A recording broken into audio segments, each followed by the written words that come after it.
our parents, ndavuga ababyeyi bacu. Turabizi ko ababyeyi muri abantu badukunda kurenza ibindi bintu byose, muri n'abantu barabagirana nka zahabu mu buzima bwacu, but sinzi ko nabyita, ariko hari ibintu mukoramo mutakwiriye gukora.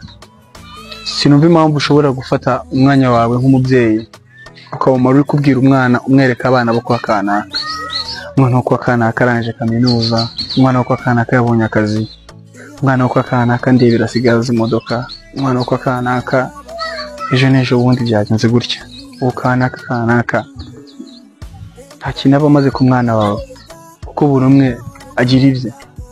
Ese natwe abana natwe dufashe umwanya,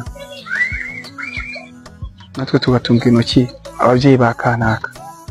Papa kanaka yaramuteganyirije, papa kanaka afite amafaranga, papa kanaka yakuze kera, papa kanaka nawe yarize, papa kanaka byagenze gute. Aho nta kamaro na kamwe kaba gahari. Ikintu rero cyaba cyiza hagati yacu twese ni ukunyurwa. Nyurwa nanjye, nyurwa nawe. Dufatikanye natwe bazadutanga ingero.